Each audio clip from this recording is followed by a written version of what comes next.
Ngayong araw na ito ay pag-uusapan natin ang isang paranormal curse na hindi lang nangyayari sa iba't ibang bahagi ng mundo, kundi nagpapaulit-ulit sa kasaysayan bago maganap ang isang malaking sakuna. Ito ang sumpa ng meme ng babaeng sinisigawan ng isang pusa.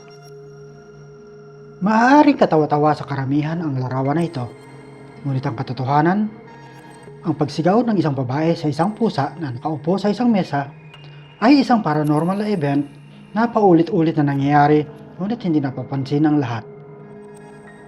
Hindi lamang sa isang panig ng mundo naganap ito. May mga drawing na nagpapakita na nangyari rin ang pagsigaw ng babae sa isang pusa sa India, Southeast Asia, at Eastern Europe. Sinabi ko sa simula na ang meme na ito ay isang sumpa. Ito ay dahil sa tuwing ito ay magaganap, isang malaking disaster ang siguradong susunod. May ilang historical at archaeological drawings na matatagpuan sa iba't ibang panig ng mundo na nagpapatunay ng malevolent na nature ng meme na ito. Magsimula tayo sa taong 1937, kung saan makikita sa larawan sa taas ang dalawang Japanese geisha. Isa sa mga babae ay galit na itinuturo at sinisigawan ang isang pusa na nakiupo sa kanilang mesa. Ang larawan ay ginuhit ng Shinhanga artist na si Shinsui Ito. Pagkatapos nito, sa taong din yon ay sumiklab ang ikalawang digmaang pandaigdig. Sa taong 1907, may isang shocking na pangyayaring nakita ang Spanish painter na si Pablo Picasso na kanyang pininta. At hulaan niyo kung ano iyon. Dalawang bersyon ng larawan ang kanyang ginawa. At ang mga ito ay ang naging inspirasyon para sa kanyang Cubist art style. Sa sumunod na taon ay nangyari ang Tunguska event kung saan ang pagbagsak at ang pagsabog ng isang bulalakaw ay sumira ng mahigit 2,000 square kilometers ng kagubatan sa Russia. Noong 1899 naman, ang Empress Dowager ng Qin Dynasty ng China ay nagalit matapos makita ang isang pusa na kinakain ng siopaw na para sa kanyang hapunan. Isang court painter ang nag-capture ng imahe ng pangyayari. At sa Oktubre ng taong din yon, nagsimula ang Boxer Rebellion na tumagal ng 2 taon at pumatay ng 100,000 katao.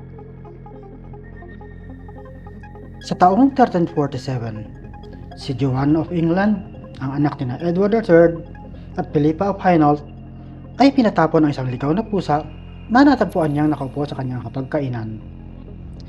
Matapos nito ay kumalat ang bubonic plague na siya na rin kinamatay ni Joan sa sumunod na taon noong 1348. Ang larawan sa taas ay ginuhit ng isang monk na nakaligtas sa peste.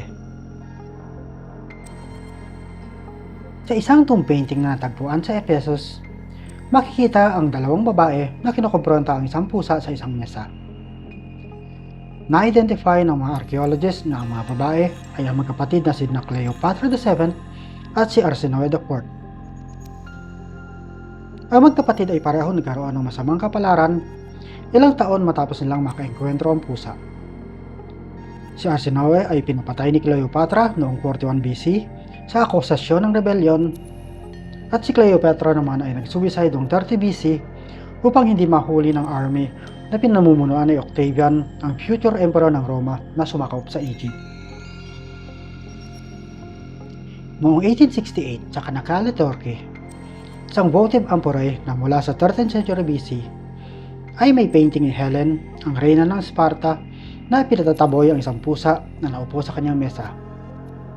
Ayon sa alamat, iniwan ni Helen ang pagiging reyna ng Sparta para makipagtanan sa prinsipe ng Troy. At ito ang naging simula ng Trojan War na ikinawasak ng siyudad ng Troy noong 1260 BC.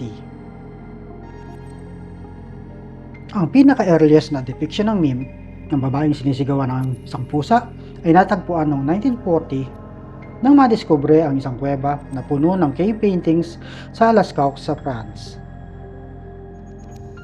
Ang 6,000 imahe ng iba't ibang mga hayop ay tinatayang likha ng mga sinaunang tao mahigit 18,000 na taon na nakakaraan. Sa isang sulok ng iyong ay ang painting ng dalawang cave woman na hinaharap ang isang saber-toothed cat. Dahil sa edad ng painting na ito, mahirap masabi kung anong disaster ang sumunod na nangyari. Ngunit ayon sa mga archaeological records, noong 17,400 years ago, naganap ang Bonneville Flood, isang catastrophic na pagbaha kung saan nabutas ang natural dam na pumipigil sa Lake Bonneville. Ang Lake Bonneville ay ang pinakamalaking lake Pleistocene Paleo Lake ng Great Basin ng Western North America. Nang mag-collapse ang dam, isang rumaragasang baha na 410 talampakan ng taas ang sumira sa malaking bahagi ng southern Idaho at eastern Washington. At iyan ang mga katibayan na ang meme ng babaeng sinisigawan ng isang pusa ay isang sumpa, isang signos ng parating na sakuna. Kung kayo ay malasin at makita sa totoong buhay ang paranormal event na ito, huwag niyo i-drawing o kaya ikunan ng larawan. Lumayo kayo ng pagkalayo-layo at kalimutan ang inyong nakita. Stay safe, my friends.